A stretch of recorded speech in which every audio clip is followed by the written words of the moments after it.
Estructuras disipativas. Una obra de Clara Janés. Transfiguración. En el mudo abandono, las formas son ya solo personificaciones de los ausentes. La luz es aquella que convertía en contemplación la mirada, ocaso y alba desde la azotea, y vuelve la música sin fin. Tanto amor por lo entonces amado, inmanifiesto, que era la vida misma, y todo en el cuerpo late y se hace gesto, y cada gesto es su transfiguración. Y aunque esté despoblada la cabeza como el campo tras la siega,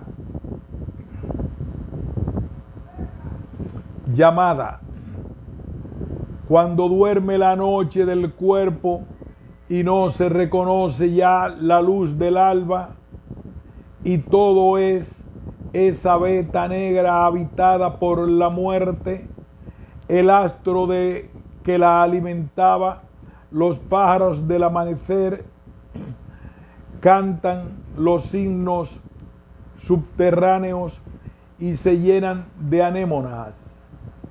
Los labios de la enamorada tierra se insiste en el renacer de Adonis y se entrega al goce de la disolución y del estiércol, a la nada perpleja ante sus metamorfosis,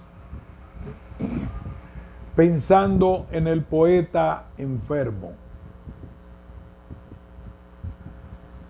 No es silencio, tu mano se hace ajena y no recoge los instantes y se van los ojos hacia las tinieblas, en tanto el pensamiento entra en la trama del desmembrarse y tendido en tierra cede a la gravedad, y el caballo que eran las 10.000 formas salta desde tu pecho al horizonte sin fin de disolución. No es silencio lo que queda de ti, es la ignorancia que devora tus restos sin amor. La vía irreversible. El arco iris visible solo breves instantes, gracias al agua, gotas que no toca el viento de voluntad, carentes, con un punto solo de unión, y luego se evaporan, muere el color y la flor con su perfume en el camino, pero el aliento sigue. La vía irreversible, atrapado por el otro discurrir, el templo del pulso inocente del sentido.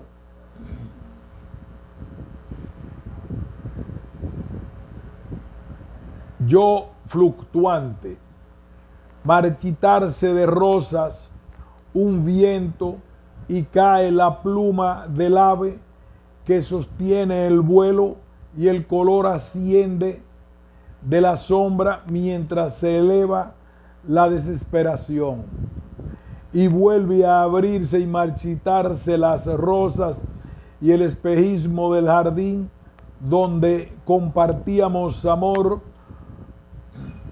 escarbando la tierra y siendo tierra, y se cercaba el maullido como ahora cuando es claridad el desgarro en el rojo del perfume, con el latido de las rosas renovadas que acogen la lucidez del llanto de la célula en muda, mientras la niebla pasa un paño por el rostro de la luna. La atmósfera es precisamente lo que no podemos separar mediante el pensamiento. Wittgenstein. Hierba, arreza a la mezadebe. Mira cómo van atentos solamente a la andadura, con todas sus pertenencias y animales, cruzando la aridez de las estepas. Mira cómo se apiñan en el desierto para vencer la tempestad de arena, mientras el sol cambia de posición el prisma que da color al aire, y ellos siguen, que todo es camino hacia la hierba. Mira cómo lanzan al agua caudalosa los rebaños y los guían con el celo de no desperdigarse, y emergen las cabezas de ovejas y de cabras buscando allí y allá, mientras los remolinos levantan sus garras. Ellos se esfuerzan hasta vencerlas y encauzar la marcha, que todo es camino hacia la hierba. Ahora andan descalzos por la nieve de un monte a otro, abriéndose un sendero por las escarpaduras, y entre chispas el blanco afila el aire, y un vacío brutal de cobijo los acecha junto a los barrancos. Pero ellos en cadena continúan, que todo es camino hacia la hierba. Donde quiera que estén, se debaten en el mediodía, y con la sombra sin duda ni pregunta, en la pura entrega, en ese trayecto, los pasos repetidos, en pugna contra el hielo y la ventisca, y la hora que una vez y otra tala la luz y les arroja encima la ceguera de la noche, donde ellos reciben silenciosos y prosiguen, los ojos fijos en la meta. No hay vuelta atrás, ni espacio para el amor en esta vía, ni para el recuerdo o la contemplación. Hay solamente una fe y el movimiento de avanzar con la firmeza del diamante que se abre paso en la extrema dureza, en ese duelo de la vida con la muerte, que es el camino hacia la hierba. El camino hacia la hierba, el camino hacia la hierba, el camino hacia la hierba. Ese seguir sin tregua hasta llegar al verde, verde esmeralda, que al fin ofrecido nos acoge. Último sueño, acaso de comunión tan deseada, el goce compartido de la tierra, antes de que nos cierre los párpados la nada.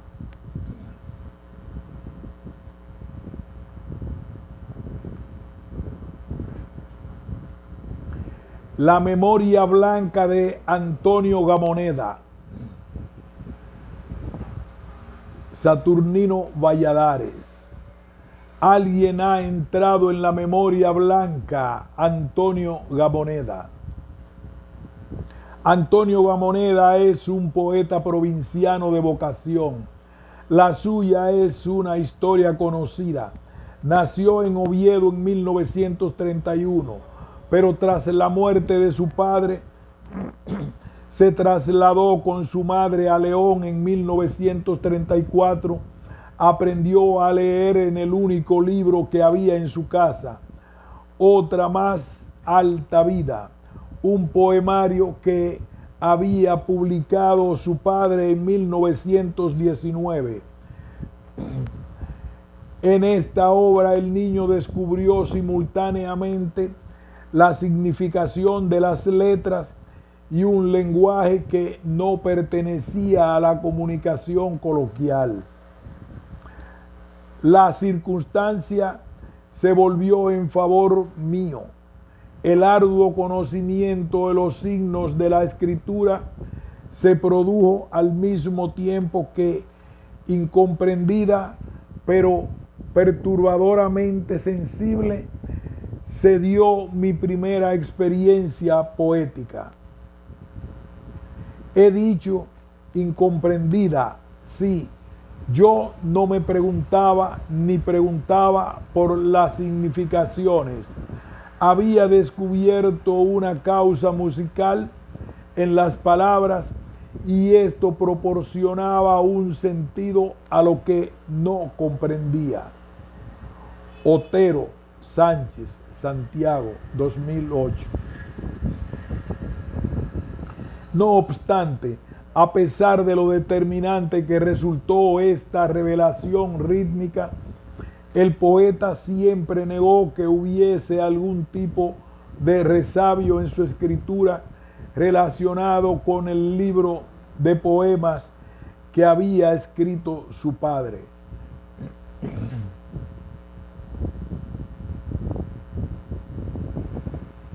Con frecuencia Gamoneda ha sentenciado que la poesía, su poesía, es el relato de cómo se avanza hacia la muerte, pero simultáneamente es también el arte de implicar placer en ese relato. Arte de la memoria en la perspectiva de la muerte. Por tanto, capaz de alcanzar placer incluso en el sufrimiento. Partiendo de este enfoque vital, no resulta tan extraño que el autor entienda que la poesía no es literatura, pues mientras que ésta se erige como la ficción, aquella lo hace sobre la realidad de nuestra propia vida. No obstante, en el proceso de creación, cuando Gamoneda descubre su pensamiento poético, yo no conozco mi pensamiento mientras no me lo dicen mis propias palabras. Emparentado cronológicamente con el denominado grupo poético de los 50, la inexistente generación del 50, como numerosas veces ha afirmado, solo mantuvo relaciones con sus autores canónicos muchos años después de las estrategias promocionales del grupo, pues Gamoneda no fue invitado a participar en el homenaje a Antonio Machado en Collioure, ni en la antología 20 años de poesía de Josep María Castellet, ni en la colección de poesía crítica Collioure, dirigida por Jaime Salinas, en la que estos escritores dieron a conocer su obra comprometida. El primer miembro del grupo al que conoció fue Claudio Rodríguez a finales de la década de los 70 y el último fue José Ángel Valente en 1996, aunque se habían saludado en 1975. Como muestra de su correspondencia con este último, llegó a unirle una cercanía, una especie de descubrimiento, una empatía particular que, en opinión del autor de Descripción de la Mentira, procedía de una visión comprometida del estado de soledad necesario que la creación poética. Gamoneda, 2007. La amistad y la afinidad les condujeron a compartir algunos eventos literarios y tras la muerte de Gallego, Gamoneda participó en diferentes homenajes póstumos en virtud de las muestras de solidaridad que, particularmente en los últimos años de su vida, recibí de Valente. Gamoneda, 2007.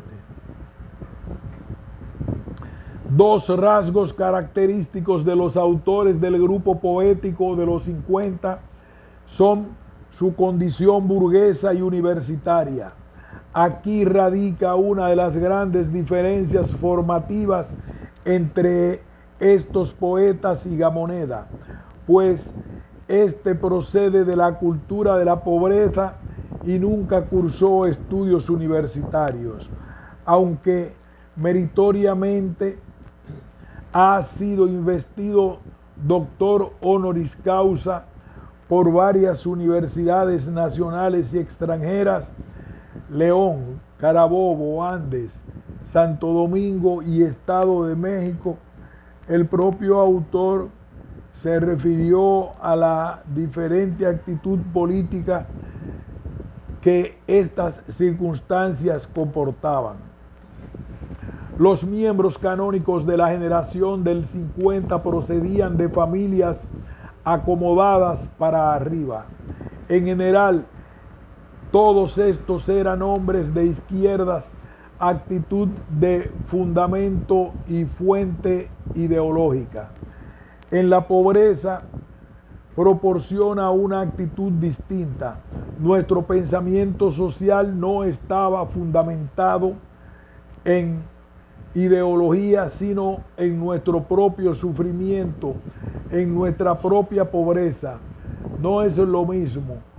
Corti Ruenduelas, 2009. De formación cultural y literaria autodidacta, su poesía teje una delicada tela sobre ciertos argumentos vitales recurrentes, principalmente desde descripción de la mentira. De esto surgen sensaciones e imágenes que el poeta interioriza y disemina estéticamente en cada libro, incorporando progresivamente nuevos matices que completan, modifican o modulan lo anterior, pero es en la lectura de su obra poética completa cuando se percibe el relato continuo de una memoria visionaria que, como tantas veces ha afirmado, se origina desde la perspectiva de la muerte. Solo desde esta revelación se explica el sentencioso verso de Arden las pérdidas. Esta es mi relación, esta es mi obra. Probablemente el núcleo fundador de su poesía surge en la infancia. El niño incrusta el rostro en los barrotes del balcón de su casa y observa las cuerdas de presos dirigiéndose hacia el penal de San Marcos en León. Él sabe que no volverán, solo son los desaparecidos de la represión franquista. Posteriormente, el trágico recuerdo del óxido de los barrotes se asocia simbólicamente con las desapariciones. Así surge el primer versículo de descripción de la mentira. El óxido se posó en mi lengua como el sabor de una desaparición. En Lápidas, su siguiente libro, otros poemas colocan al lector enfrente de la escena. Sucedían cuerdas de prisioneros, hombres cargados de silencio y mantas, cruzaban bajo mis balcones y yo bajaba hasta los cierros cuyo frío no cesaría en mi rostro, y cuentan el temeroso y protector final. Mi madre, con los ojos muy abiertos, temerosa del crujido de las tarimas bajo sus pies, se acercó a mi espalda y con violencia silenciosa me retrajo hacia el interior de las habitaciones. Puso el dedo índice en la mano derecha sobre sus labios y cerró las hojas del balcón lentamente.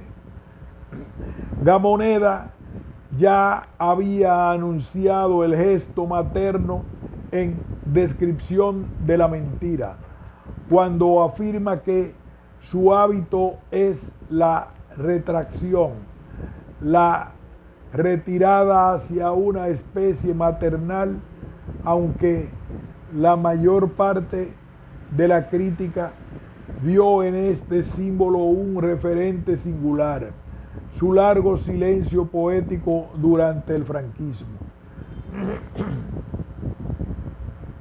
Por tanto, anunciado desde una experiencia real, un único símbolo gamonediano puede comprender múltiples referentes.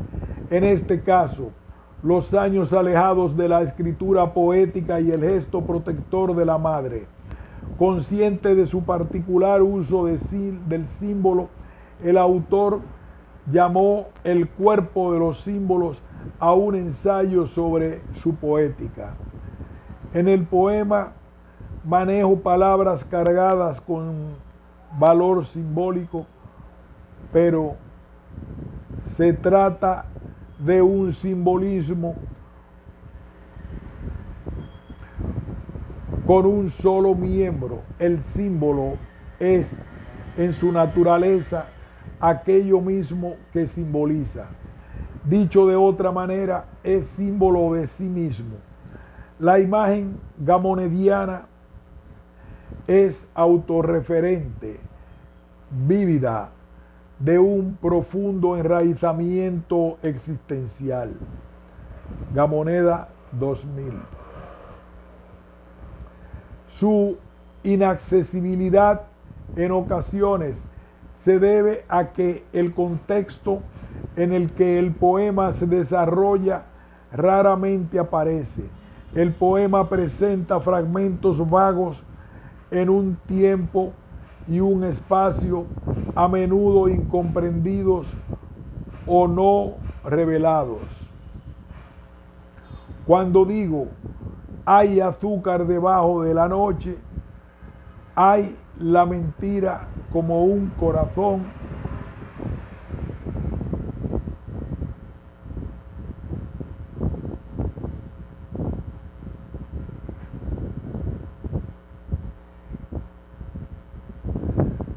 Cuando digo hay azúcar debajo de la noche, hay una mentira como un corazón clandestino debajo de las alfombras de la muerte. Yo sé apenas lo que he dicho, que estoy rescatando materialidades de mi infancia, cuerpos reconocibles. Yo robaba el azúcar, jugaba con las alfombras y mi madre me predicaba con la muerte. No se trata, pues, de imaginería delirada, se trata de invocar el tiempo, el transcurrido, mi tiempo. Gamoneda, 1997. El objetivo de las páginas que siguen es realizar una aproximación global a la obra poética de Antonio Gamoneda, a su memoria blanca.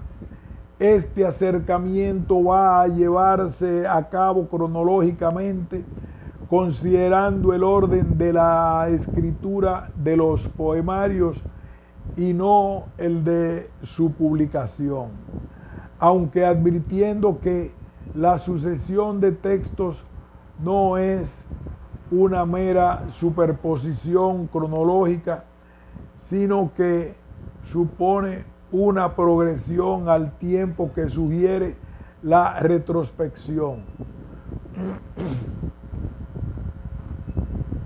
El poema más antiguo del autor conserva, el poema más antiguo que el autor conserva fue fechado en 1947. Con él abre La tierra y los sabios, un conjunto de poemas juveniles que no se publicaron en un libro independiente. Te beberé el cabello y cerraré los ojos. Tú seguirás mandando tu cabello turbio de besos,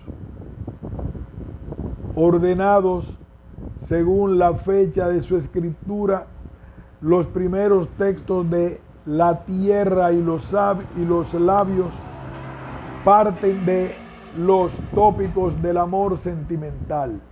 Paulatinamente, el yo lírico va asumiendo el valor genérico de la especie hasta transmutarse en un hombre que sufre. Es un hombre, va solo por el campo. Ya en el hombre apenas llora. Se pregunta por el sabor a muerto de su lengua. La angustia existencial de este poema anuncia la que será una de las constantes gamonedianas, la poética de la muerte. El autor sospecha que esa fue adquirida a partir de dos hechos biográficos primordiales: la tristeza de la madre fundamentada en la desaparición de su esposo, y durante la guerra civil en el frecuente y terrible espectáculo de las sacas del amanecer, la conducción a las tapias mortales, la sangre, incluso en las cunetas suburbiales. Otro de los grandes temas que recorre este libro es el de la pérdida de las creencias religiosas. En vivo y en silencio, atormentado, a Dios me lo sacaron por los ojos. Ahora, donde Dios era fuego, donde hablaba, ahora, donde Dios era fuego, donde hablaba el dolor, llora el vacío. Esta última temática cobrará mayor significación en el poemario que publica Sublevación Inmóvil.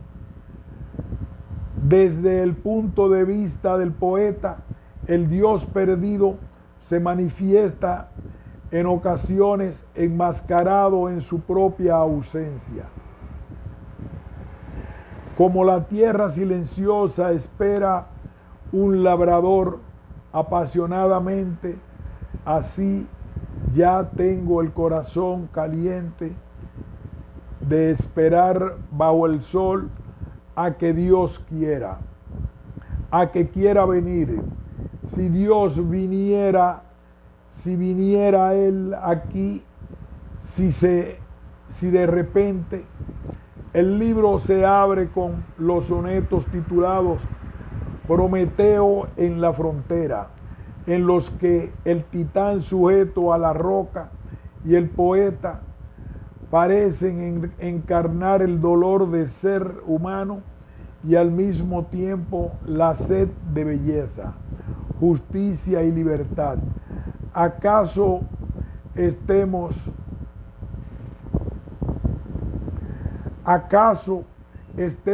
en igual tormento? ¿O qué dura, feroz es la frontera de la belleza y el dolor? Ni un Dios puede cruzarla con su cuerpo puro. Los dos estamos por igual manera a hierro y a sed de soledad, los dos encadenados contra el mismo muro. Las contradicciones y los conflictos, tanto estéticos como morales, y los políticos surgen de la misma sustancia inmóvil y la belleza, aunque sirven de tormento, se presenta como una rebelión solidaria que puede dignificar a la humanidad en una conciliación idealista. La belleza no proporciona dulces sueños. La belleza no es un lugar donde van a parar los cobardes. Viva en su luz mi pensamiento. Quiero morir en libertad. Este idealismo toma su forma más concreta, real, en Exentos primero. El autor siente que su necesidad de fe empieza a cumplirse y su poesía transita hacia unas convicciones cuyo designio es la verdad práctica. Yo me callo, yo espero hasta que mi pasión y mi poesía y mi esperanza sean como la que anda por la calle y hasta que pueda ver con los ojos cerrados el dolor que ya veo con los ojos abiertos.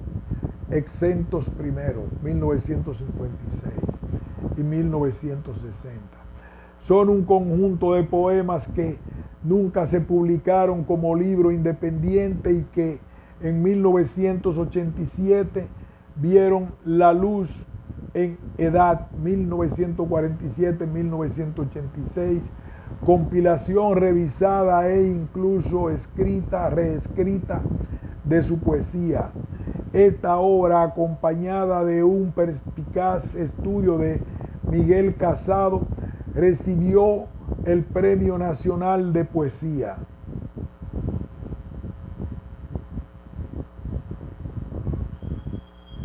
De todos sus poemarios, Blues Castellano es el más carnalmente querido por Antonio Gamoneda. Rechazado por la censura de la época, solo vio la luz en 1982, además del estímulo poético del turco Nazım Hikmet, homenajeado manifiestamente en el poema Tatareando Nazım. Algunos textos del libro se aproximan a las letras y al ritmo del juez, en concreto al blues y al espiritual. Como el propio título de la obra indica, de las tres partes en las que se divide blues castellano, este ritmo puede apreciarse de modo más evidente en los blues de la segunda, construidos a través de paralelismos y reiteraciones, como en el fraternal y solidario blues de La Escalera.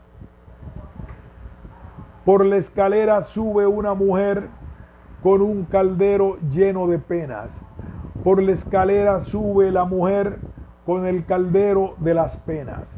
Encontré a una mujer en la escalera y ella bajó sus ojos ante mí. Encontré la mujer con el caldero. Ya nunca tendré paz en la escalera.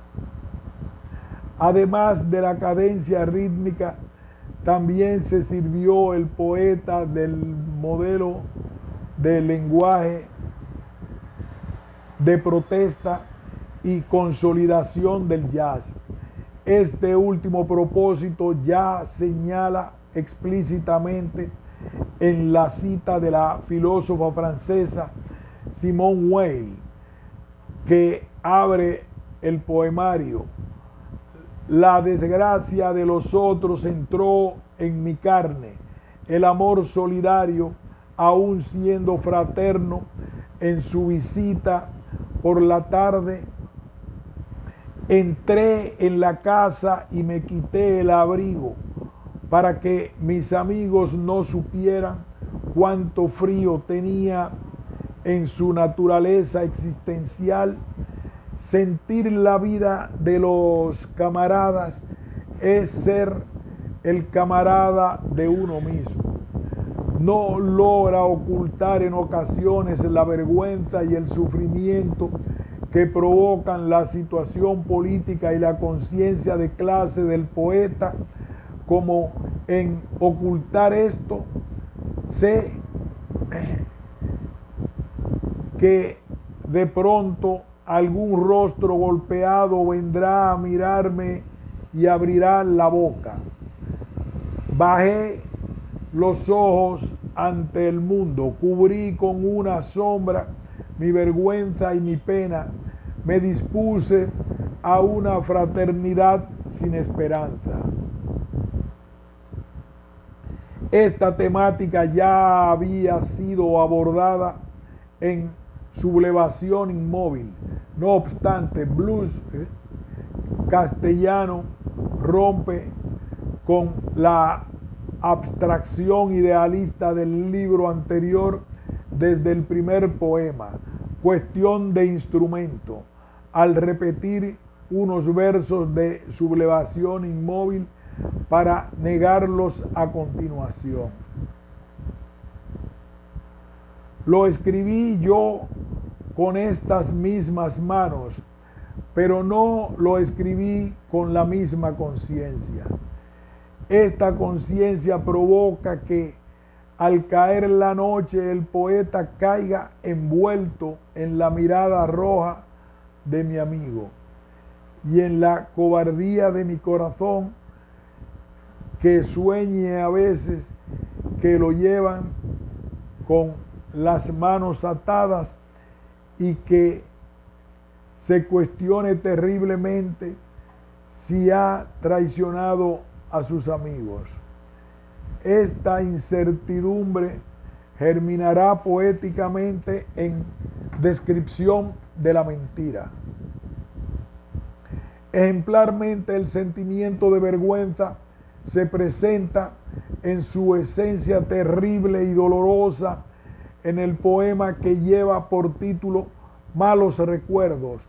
Dos anécdotas se expresan: la saña y crueldad de un grupo de niños que golpean a una perra. Ella gemía, se arrastraban pidiendo, se orinaba y nosotros la colgábamos para pegar mejor.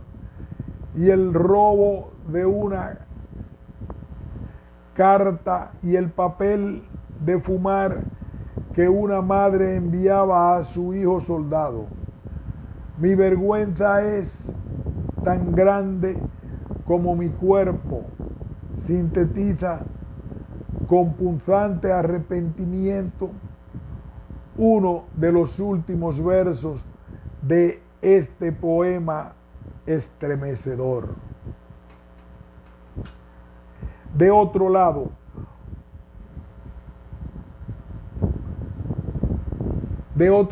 uno de los grandes símbolos positivos de blues castellano y de los libros que vendrán después son las manos amorosas de la madre que portan el amparo y el olvido, el dolor y el cansancio, la soledad y la libertad.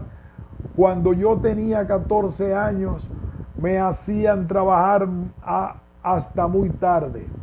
Cuando llegaba a casa, me cogía la cabeza mi madre entre sus manos. Cuando no sabía aún que yo vivía en unas manos, ellas pasaban sobre mi rostro y mi corazón. Pasa tus manos grandes por mi nuca todos los días para que no vuelva la soledad. Desde el año 1959 y durante 7 u 8 años, salvo raras ocasiones, Gamoneda abandonó la escritura poética, no la pasión por la poesía que siempre le acompaña. Este silencio prolongado se debió a su activa participación en las actividades políticas en contra de la dictadura franquista. ejercer un cauteloso proselitismo, guardar a algún camarada en casa, repartir papeles, reunirse con obreros. El poeta no realizaba este tipo de acciones aisladamente, sino formando parte de un reducido grupo clandestino que hoy es el único superviviente debido a las desapariciones de sus amigos, suicidios, asesinatos, extraños accidentes, locura. Los años en la clandestinidad sirvieron para que el poeta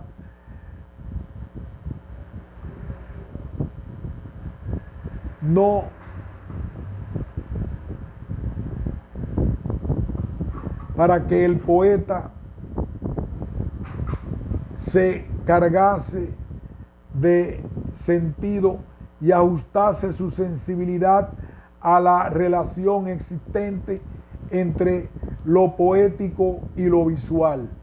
En su opinión, este tiempo estimuló su necesidad de ver el pensamiento.